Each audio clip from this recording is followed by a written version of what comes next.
আরে দুলু ভাই, তোমার কেনা হলো? হ্যাঁ ভাই, কেনা হলো ভাই। এই পল্টুকে নিয়ে কিনতে গেছিলাম। যা জিনিসপত্রের দাম পুরো গান মেরে দিচ্ছে পুরো সবজিওয়ালাগুলো মানা। তোর আবার কি গান মারলো রে? বোকাচোদা যা সবজির দাম বেড়ে গেছে মানা, আর খেতে পারবো না যা পরিস্থিতি। এসব কথা ছাড়, পল্টুদা কোথায় গেল? পল্টুদা বললো আসছি আমি, এখন এসে তো পৌঁছালো না।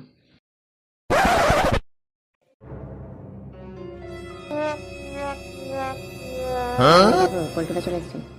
পল্টুদা, কি হলো? বাজারে গেলে কি কিনলে? এই তো 1 কেজি পটল, একটা গোটা কুমড়ো, ওল, কচু, অনেক কিছু কিনেছে তোর ভাই। বাহ পল্টুদা, আজ কিন্তু দারুণ খাওয়া দাওয়া হবে কিন্তু।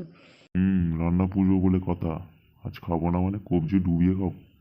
ঠিক আছে, কালকে সবাই ক্লাবে চলে আসিস টাইমে। কেউ কামাই করবি না একদম।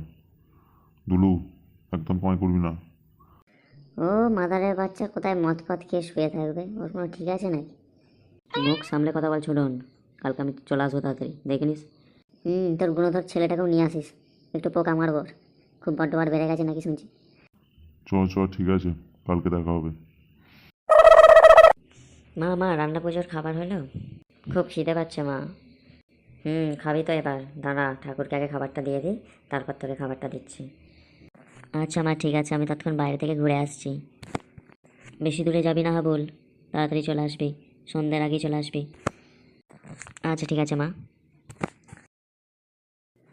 তো এখন কোথায় ছিলিস?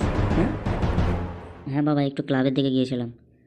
সারাদিন খালি ক্লাব ক্লাব ক্লাব, ক্লাবের পোঁত মেরে দেবো বোকাচোদাগুলো। বোকাচোদাগুলোকে গিয়ে একদম এমন খেলাবো, বানাদের খেয়ে দিয়ে কাজ নেই, বানা ক্লাবে গিয়ে ওখানে কোনো আড্ডা মারছে। বাবা বাবা বাবা, আমি চলে এসেছি। উদ্ধার করে দিয়েছো মনে হয়। এবার চলো, খাবে চলো। এই দুলু, যা গিয়ে হাত ধুয়ে আয়। ছোটো ভাই, গিয়ে এসে হাত ধুয়ে এসো ভাই। না না, আমি হাত দেবো না, তোর গাঙার আমি মেরে দেবো বোকাচোদা। তাড়াতাড়ি আর গিয়ে হাত ধুয়ে আসে যা। বাবু, গিয়ে হাত ধুয়ে এসো, দাদুর কথা শুনতে হয়, যাও। ওই বৌমা, এবার খেতে দাও। হ্যাঁ বাবা, এসে বসো। হাবুল কোথায় গেল? ও হাত ধুয়ে আসছে, তুমি এখন খেতে দাও আমাদের। হ্যাঁ হ্যাঁ দিচ্ছি, এখানে এসে বসো। দাদু ভাই, হাবুল চলে এসো। দাদু ভাই, চলে এসেছি আমি। হ্যাঁ, এবার এখানে বস। আয় বাবা, আমার কাছে এসে বস। দাদু ভাই, আস্তে আস্তে এবার খেয়ে নাও। খাচ্ছি তো, আর মুখের সামনে সব বকছো কেন? আচ্ছা ঠিক আছে, সবাই এবার ঠাকুরের নাম করে আস্তে আস্তে খেয়ে নাও।